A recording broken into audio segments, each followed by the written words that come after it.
할렐루야. 네. 하나님께서 여러분을 위하여 예비하신 그 은혜가 이 아침도 여러분의 심령 가운데 충만하게 임하시기를 주의 이름으로 축원합니다. 우리가 계속해서 출애굽기를 묵상하고 있습니다.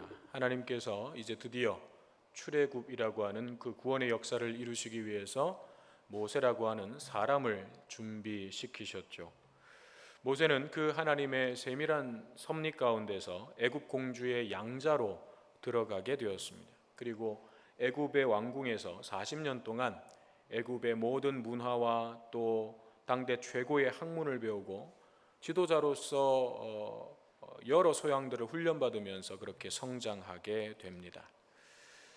그렇지만 모세는 이 40년이라고 하는 긴 시간 동안 철저하게 애굽 사람으로 살아야 했음에도 불구하고 오늘 본문을 보면 자신이 히브리 사람, 이스라엘 민족이라고 하는 분명한 정체성을 가지고 있었음을 알 수가 있습니다. 사실 그 당시의 상황으로 보면 모세가 히브리 사람으로서의 그 정체성을 지켜낸다는 것이 결코 쉬운 일은 아니었죠. 왜 그렇습니까?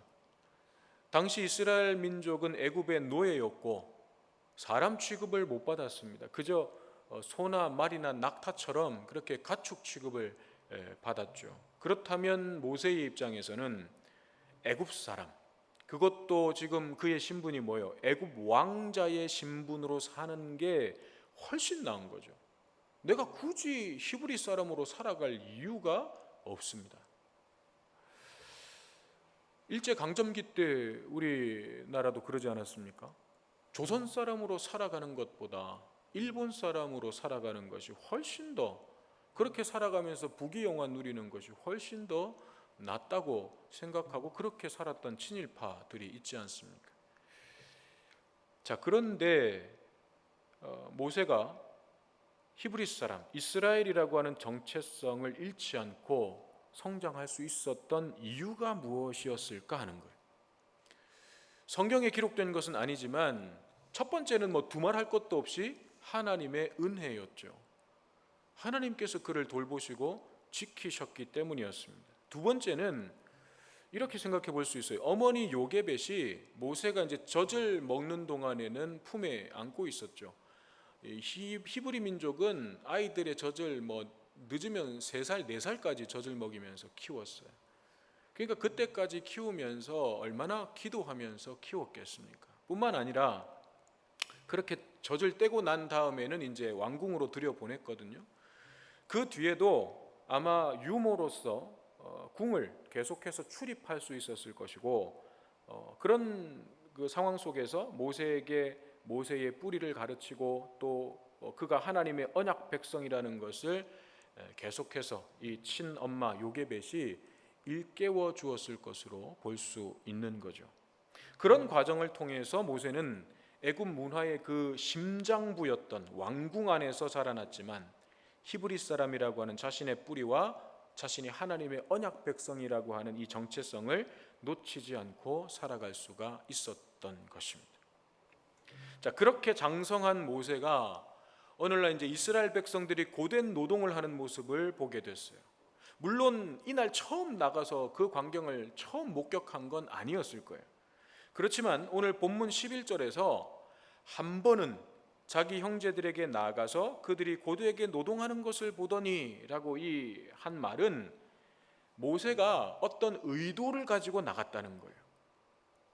그냥 아무 생각 없이 나간 게 아니라 어떤 의도를 가지고 그 현장으로 나갔다는 것입니다. 이때 모세의 나이가 40세였습니다. 이런 내용을 이제 어디서 알 수 있는가 하면 이 내용이요, 신약에도 나와요. 사도행전 7장에 보면 7장 22절에서 24절에 보면 오늘 본문의 이 내용과 관련해서 이렇게 기록하고 있습니다. 모세가 애굽 사람의 모든 지혜를 배워 그의 말과 하는 일이 능하더라. 나이가 40이 되매 그 형제 이스라엘 자손을 돌볼 생각이 나더니 한 사람이 원통한 일 당함을 보고 보호하여 압제받는 자를 위하여 원수를 갚아 애굽 사람을 쳐 죽이니라. 사도행전 7장에는 이렇게 기록하고 있어요. 그러니까 여기 보면 모세의 나이가 40세가 됐을 때 모세의 마음에 어떤 마음이 들었냐면 우리 형제들을 돌보아야 되겠다. 내가 우리 형제들을 돌봐야 되겠다. 그런 마음이 들었어요. 이것은 모세가 애굽 안에서 이제는 어느 정도의 힘과 또 권력을 가지는 그런 위치에 서게 되었다는 뜻이기도 합니다. 점점 이제 자라가면서 왕궁 안에서 이제 애굽의 그 왕자의 신분으로서 자기 위치를 잡아갔을 거 아니에요. 그래서 이제 애굽 안에서도 어느 정도의 그런 힘과 또 권세를 가지는 그런 위치가 됐다는 거죠. 그래서 내가 이 정도 됐으니까, 내가 이 정도 위치가 됐으니까 우리 형제들을 돌볼 수 있겠다. 내가 이제 우리 형제들을 도와줄 수 있겠다. 이런 마음이 들었던 거죠. 이런 의도를 가지고 그 현장을 나가봤는데 한 히브리 사람이 애굽 사람으로부터 심한 매질을 당하는 장면을 보게 된 거죠. 그 모습을 본 모세는 아무도 보지 않는 틈을 타서 그 애굽 사람을 쳐서 죽이고 시신을 모래에 파묻었습니다. 말하자면 형제를 대신해서 복수를 해준 거죠. 아마도 모세는 이 일을 그 수습한 뒤에 모세의 그 마음 한켠에는 내가 고통받는 형제를 도왔다. 내가 우리 민족에게 힘이 되어 주었다. 이런 어떤 뿌듯한 마음이 있었을 거예요. 또 자기가 그렇게 형제들을 도와줬으니까 아마 형제들도 자기를 그렇게 기뻐할 것이다. 그런 마음도 있었을 거예요. 자, 그런 마음을 가지고 이제 그 다음 날도 이제 도울 일이 있는가 하고 또 찾아서 나가 본 거죠. 이번에 나가 봤더니 이번에는 형제들끼리 싸우는 장면을 목격하게 됐어요. 히브리 사람끼리 치고받고 싸우고 있는 거예요. 그래서 이제 모세가 가서 왜 동포를 때리냐, 왜 형제끼리 치고받고 싸우냐, 이러면 되겠냐 하고 싸움을 말렸죠. 그런데 돌아온 대답이 뭐였습니까? 아이고 잘못했습니다가 아니라 누가 너를 우리를 다스리는 자, 우리의 재판관으로 삼았느냐, 네가 뭔데 우리한테 이래라 저래라 하냐, 이런 반응이 돌아온 거죠. 거기다가 또 네가 애굽 사람을 쳐 죽인 것 같이 나도 죽이려고 하느냐, 이렇게 전혀 예상하지 못한 반응이 돌아온 거예요. 모세가 얼마나 놀라고 당황했겠습니까? 모세가 자기들을 위해서 한 일이었음에도 불구하고 그들은 오히려 네가 애굽 사람을 죽인 것처럼 나도 죽이려느냐 하면서 몰아붙이니까 모세는 덜컥 겁이 났습니다. 일이 탄로 났구나. 결국은 이게 바로의 귀에까지 들어가게 되고 그 일을 알게 된 바로가 모세를 죽이려고 합니다. 근데 이 모세를 죽이려고 했던 것도요, 그냥 단순히 생각하면 애굽의 왕자였는데 뭐 사람 하나 죽인 거 가지고 저렇게 죽이려고 들까라고 싶지만 당시의 정황을 보면 모세는 양자잖아요.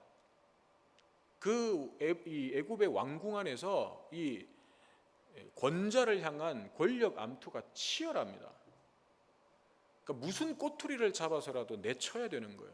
그런 치열한 암투가 벌어지는 상황 속에서 결국 모세는 적통이 아니에요. 애굽 사람도 아니에요. 눈에 가신 거죠. 그 모세를 쳐낼 수 있는 아주 좋은 기회가 된 것입니다. 그래서 모세를 죽이려고 하는 거예요. 자, 그러니까 모세는 어떻게 해요? 미디안 광야로 도망칠 수밖에 없었습니다. 자, 왜 히브리 사람들은 모세의 중재를 긍정적으로 받아들이지 않고 그렇게 날선 반응을 보인 것인가? 자, 이것은 이렇게 생각해 볼 수 있습니다. 지금 이제 그 당시 상황 속에서 모세는 애굽의 왕자의 신분이에요. 그러니까 애굽 안에서는 꽤나 높은 위치고 지위인 거죠. 그러다 보니까 자기 동족들을 돕고자 하는 순수한 마음은 분명히 있었지만, 그들을 도우려고 하는 마음은 분명히 순수한 마음이었는데, 그들을 도와주려고 할 때 모세는 당연히 뭘 사용해서 그들을 도왔겠습니까?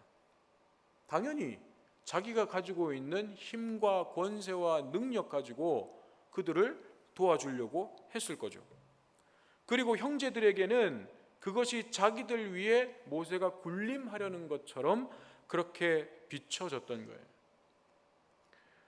모세는 자기가 어쨌든 힘이 있으니까 그걸 가지고 도와주려고 하지만, 받아들이는 입장에서는 어느 날 갑자기 모세가 와가지고는 막 이렇게 하니까 우리 위에 군림하려는 것처럼 그렇게 보이는 거죠. 그래서 뭐 이런 마음인 거예요. 우리가 가축 취급 받으면서 고통 당할 때는 쥐는 애굽 왕궁에서, 바로의 왕궁에서 호의호식하면서 잘 먹고 잘 살다가 왜 이제 와서 우리의 지도자처럼 구냐, 이런 거죠. 자, 근데 이것을 좀 영적인 의미로 보면 좀 더 깊은 의미가 있어요. 여러분, 이스라엘을 구원할 자가 모세입니까? 하나님입니까? 이스라엘을 구원할 자는 하나님이십니다. 모세가 아니에요. 그러므로 이스라엘을 구원하는 능력은 모세가 가지고 있었던 어떤 학문, 권세, 지식, 능력, 이런 것들이 아니라 온전히 하나님께로부터 나오는 거예요. 이 상황을 통해서 하나님께서 보여주시고자 하는 것이 바로 그거예요. 모세의 능력, 모세의 권세, 모세의 지식, 거기서부터 이스라엘의 구원이 나오는 것이 아니라는 거예요. 하나님은 분명 모세를 통해서 이스라엘을 구원하시려고 하는 계획을 가지고 계셨어요. 그렇지만 애굽의 왕자로서 모세가 가지고 있었던 그런 권세와 어떤 힘과 능력, 그런 것들로 이스라엘을 구원하시려는 것이 아니었어요. 그건 하나님의 뜻이 아니었어요. 그 권세와 탁월한 능력으로, 자 모세야, 내가 너를 그렇게 권세를 갖게 했으니까 자 이제 네가 가서 이스라엘을 구원해라, 이게 아니라는 거예요. 이스라엘의 구원은 오직 하나님의 은혜와 능력으로 이루어지는 것입니다. 그래서 하나님께서는 모세를 이제 영적 지도자로 훈련시키기 위해서 광야로 보내시는 거예요. 동족으로부터 외면당하고 배신당하는 그 상황을 통해서 모세를 광야로 이끌어 가시는 것입니다. 말하자면 모세를 위한 상황의 준비였어요. 여러분, 애굽의 왕궁에서 그 권좌에서 누리는 그 권력의 맛을 본 모세가 그냥 야, 너 이제 이스라엘을 구원할 지도자로 훈련받아야 되니까 다 버리고 광야로 들어가라 가겠습니까? 저 같으면 안 가요. 그걸 어떻게 놔요? 하나님한테 이렇게 항변할 거야. 아니 하나님, 지금까지 저를 이렇게 만드신 것은 이거 사용하라고 그러신 거잖아요. 그런데 왜 갑자기 이걸 또 내려놓으려고 하시는 겁니까? 이거 사용하면 훨씬 더 쉽게 할 수 있잖아요. 아마 저는 그렇게 하나님께 항변할 것 같아요. 근데 하나님께서 그런 모세가 뻔히 그렇게 될 걸 아시고 상황을 만드신 거예요. 갈 수밖에 없는, 광야로 들어갈 수밖에 없는 상황으로 몰아가시는 거예요. 모세가 지난 40년 동안 훈련받으면서 키워온 능력이 소용없다는 얘기가 아닙니다. 그것은 분명히 장차 모세가 수백만 명의 그 이스라엘 민족을 이끌어갈 때 필요한 능력이었어요. 하지만 자신이 가진 그 세상적인 권세와 능력이 너무 크다 보니까 하나님을 의지하지 못했기 때문에 이제 그 부분을 하나님께서 훈련시키기 위해서 광야의 훈련을 준비해 두신 것입니다. 모세는 그 광야 훈련소에서 하나님보다 더 의지했던 모든 것을 이제 하나하나 다 내려놓는 훈련을 받게 될 것입니다. 하나님께서 소위 물 빼는 작업을 하시는 거예요. 물 빼는 작업. 여러분, 군대 신병 훈련소 들어가면 사회물 뺀다 그래요. 사회물을 빼는 작업을 합니다. 그래서 고된 훈련을 시키고 뭐 조금만 흐트러져도 막 얼차려를 주고 막 계속해서 몰아붙이는 거예요. 그게 다 이유가 있는 거예요. 군인으로 거듭나기 위해서는 사회인으로 내가 가지고 있었던 그 모든 마음과 생각과 습관들을 버려야 돼요. 그걸 버려야 내가 군인이 될 수 있는 거예요. 그렇지 않으면 절대로 군 생활을 제대로 할 수가 없습니다. 그래서 신병 교육대에서 그 사회물 빼는 거예요. 막 몰아붙이는 겁니다. 제가 신병 교육대에서 제일 힘들었던 부분이 뭐냐면, 분명히 어제까지는요 저한테 주어졌던 24시간을 제가 마음대로 사용했어요. 내가 뭘 하고 싶으면 하고 안 하고 싶으면 안 해요. 그냥 내가 시간을 계획했고 내가 내 마음대로 그 시간들을 사용했어요. 그런데 군대에 가니까 그게 가당키나 합니까? 속된 말로 여러분, 까라면 까야 되는 데가 군대예요. 하라면 해야 되는 거예요. 누군가 내 시간을 통제하고 나는 그 통제를 따를 수밖에 없는 그런 상황이 정말 적응하기가 힘들었습니다. 이런 사회물을 고된 훈련과 얼차례를 통해서 완전히 빼버리는 거죠. 그게 훈련소입니다. 모세가 바로 이런 광야 훈련소에 입소하게 된 것입니다. 모세가 분명 자신이 히브리인이고 이스라엘 백성이라고 하는 그 정체성은 가지고 있었을지 모르지만 40년의 세월 동안 알게 모르게 모세의 몸과 마음과 그 생각 속에 배어 있었던 그런 애국적인 방식, 세상적 가치관, 이런 것들을 이 광야의 훈련을 통해서 다 내려놓게 하시는 거예요. 그리고 이 훈련의 기간이 끝나고 나면 하나님께서는 드디어 모세를 애굽으로 다시 보내셔서 이스라엘을 구원할 지도자로 사용하실 것입니다. 그게 하나님의 방식이에요. 그러므로 여러분, 하나님의 사람으로 살아간다는 것, 하나님의 뜻을 이루어가는 사명자의 삶을 산다는 것은요, 내 재능 가지고, 내 지식 가지고, 내 힘 가지고, 내 열심 가지고 뭔가 업적을 이루어내는 것이 결코 아니라는 것을 기억하셔야 됩니다. 우리가 믿음의 삶을 산다는 건요, 그런 게 아니에요. 내가 하나님 앞에서 뭔가 좀 보여드릴 만한 업적 만드는 게 아니에요. 하나님께서 원하시는 모습으로 내가 다듬어지고, 내가 의지하던 것들을 말씀을 통해서 하나하나 내려놓고 버리는 이 싸움을 싸우는 것, 그것이 신앙인으로 살아가는 삶입니다. 하나님의 은혜가 아니면 내가 단 한순간도 살아갈 수 없음을 깨닫고 배우고 그 은혜만을 붙잡는 씨름을 하는 것이 믿음의 삶이에요. 그리고 그런 과정을 통해서 철저하게 하나님의 손에 붙들려서 쓰임받는 것, 그것이 사명자의 길인 것입니다. 모세가 능력이 없어서, 힘과 권세가 없어서 광야로 보내신 것이 아닙니다. 그런 권세와 세상적인 힘, 능력, 이런 것들이 하나님의 구원을 이루는 데에 있어서 본질적인 것이었다면, 여러분, 모세는 하나님 앞에 완벽하게 준비된 사람이었어요.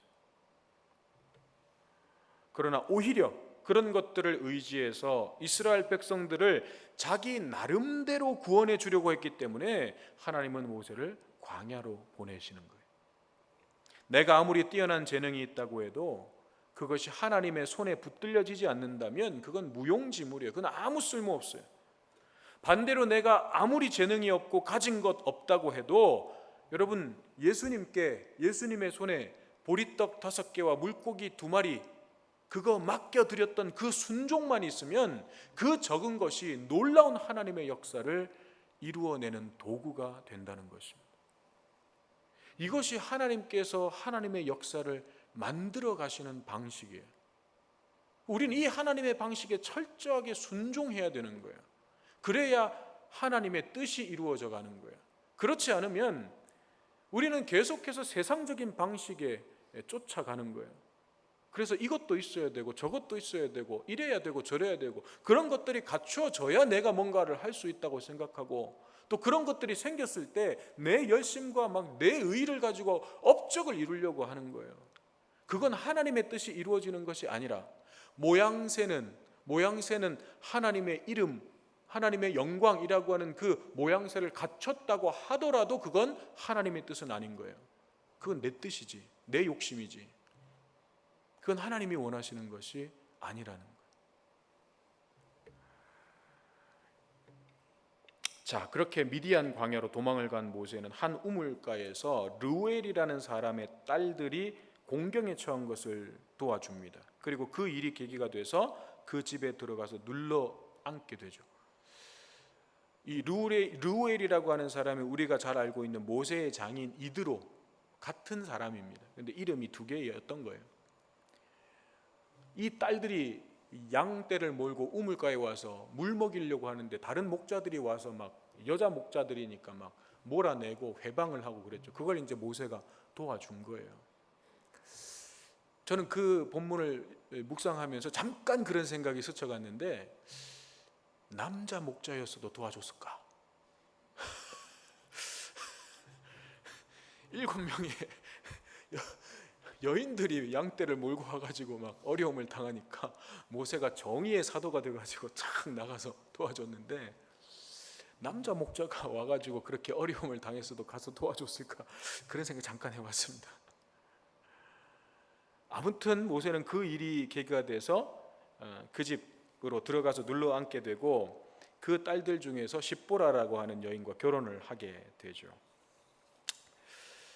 자, 그렇게 해서 모세는 장인과 함께 이 미디안 광야에서 같이 살면서 양떼를 치는 목자의 삶을 살아가게 됩니다. 애굽의 왕자로 살아가다가 한순간에 그냥 광야에서 떠돌이 생활하는 목자가 된 거예요. 그리고 거기서 아들도 낳았습니다. 그리고 그 이름을 게르솜이라고 지었는데 그 뜻이 내가 타국에서 나그네가 되었다라는 뜻이었어요. 즉 이 이름에는 모세의 마음이 담겨져 있는 거예요.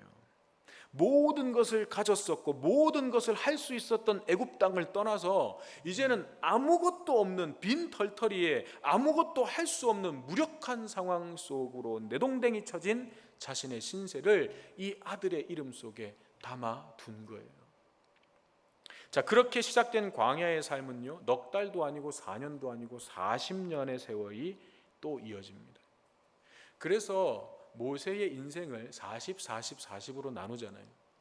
애굽의 왕자로 살아갔던 40년, 광야에서 목자의 삶을 살았던 40년, 그리고 이스라엘을 출애굽시켰던 지도자로서의 40년, 그 120세까지 살거든요. 이렇게 3등분 되는 거예요. 자, 그렇게 하나님께서 40년 동안 모세를 광야에서 훈련시킵니다. 그런데 이 40년 동안 광야에서 모세가 받은 훈련의 내용은 뭐였을까요? 본문에는 하나님이 어떻게 뭘 훈련시켰다는 내용이 안 나와요. 무슨 훈련을 받았을까요? 특전사 훈련 받았을까요? 광야로 들어갔으니까 거기서 이제 막 쫙 뭔가 이렇게 더 막 강해질 수 있는 그런 훈련을 받았을까요? 아니죠. 모세가 광야에서 받은 훈련은요, 너무나도 허탈하게도 아무것도 안 하는 훈련이에요. 아무것도 안 하는 훈련. 다시 말해서 나의 힘으로 할 수 있는 것은 아무것도 없다는 것을 깨닫는 훈련이었어요. 내가 애굽의 왕자로서 뭔가 대단한 존재인 줄 알았는데 광야에 던져져 보니까 사실은 너무나도 무력하고 연약한 존재였음을 깨닫는 것입니다. 하나님의 도우심과 은혜가 없이는 내가 단 한순간도 살 수가 없고 아무것도 할 수 없는 보잘것없는 존재였구나, 이걸 깨닫는 것이 광야의 훈련이었어요. 여러분, 신앙 훈련이라는 것이 다른 게 아닙니다. 내가 성경의 지식을 많이 쌓고 그래서 많은 사람들에게 내가 하나님의 말씀에 관한 내용을 막 알려줄 수 있는, 이게 신앙 훈련 아니에요. 무슨 특별한 은사를 받아가지고 능력을 행하고 이런 거 신앙 훈련 아니에요. 하나님 앞에서 철저하게 나는 죽고 내 안에 그리스도께서 사시는 그 삶에 이르도록 하는 것, 그것이 신앙 훈련의 본질입니다. 나는 죽는 거예요. 나는 예수님의 십자가에서 철저하게 죽어야 되는 거예요. 나는 완전히 무력한 자가 되어야 되는 거예요. 그게 신앙 훈련의 내용이에요. 내 힘과 능력으로 사는 것인 줄 알았는데 사실은 하나님의 은혜가 없이는, 하나님의 도우심이 없이는 아무것도 할 수 없는 무력한 존재임을 깨닫는 것, 모세는 광야 40년 동안 이 훈련을 받은 것입니다. 그렇게 모세가 40년 동안 훈련받는 동안 애굽에서는 어떤 상황이 벌어지고 있었는가? 모세를 죽이려고 했던 그 바로는 죽었어요. 그렇지만 이스라엘 백성들은 여전히 고된 노역으로 고통을 받고 있었습니다.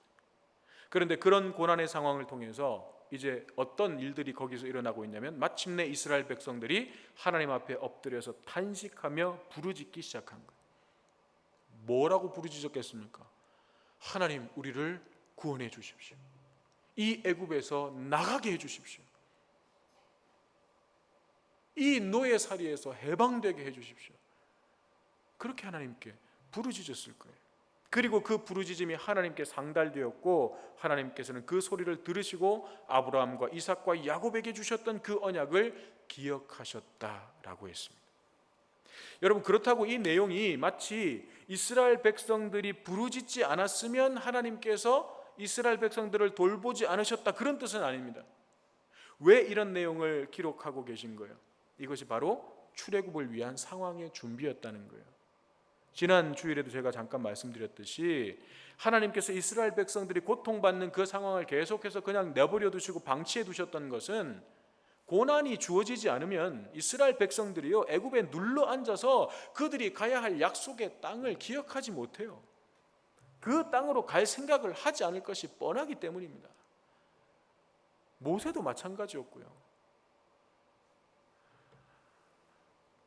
그래서 그렇게 만드신 거예요. 우리의 속성이 그렇습니다. 평안하면요 움직이지 않습니다. 그래서 하나님께서는 때때로 우리에게 고난이라고 하는 충격요법을 사용하심으로 우리를 믿음의 길로 움직이게 하십니다. 하나님의 길로 움직이게 하십니다. 내 삶이 평안하고 걱정 근심이 없으면, 그러면 우리가 하나님 더 잘 믿을 것 같지만 여러분, 우리는 우리 존재를 잘 알아야 돼요. 내 존재가 어떤지, 내 안에 있는 죄성이 어떤지 우리 좀 정말 솔직하게 알아야 돼요. 우리 정말 하나님 내 삶을 좀 평안하게 하시고 여유도 있게 하시고 뭔가 좀 부유하게 하시고, 그러면 우리가 하나님 더 잘 믿고 하나님 더 잘 섬길 것 같지만 안 그렇다는 거예요. 우리가 속고 있는 거예요. 하나님은 우리의 그 본질을 정확하게 아시기 때문에 우리에게 때때로 고난을 주셔서 하나님의 길로 걸어가게 움직이게 만드십니다.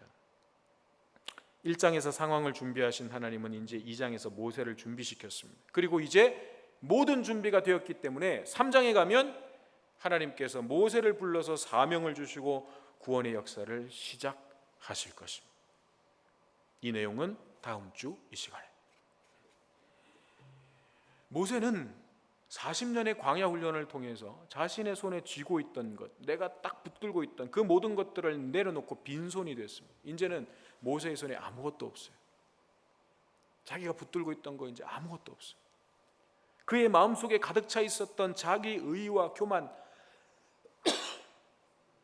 다 비워냈습니다. 그 빈손에, 그 모세의 빈손에 이제 하나님께서 하나님의 지팡이를 쥐어 주실 것입니다. 그 비워낸 마음에 민족 구원이라고 하는 원대한 꿈과 비전을 불어넣어 주실 것입니다.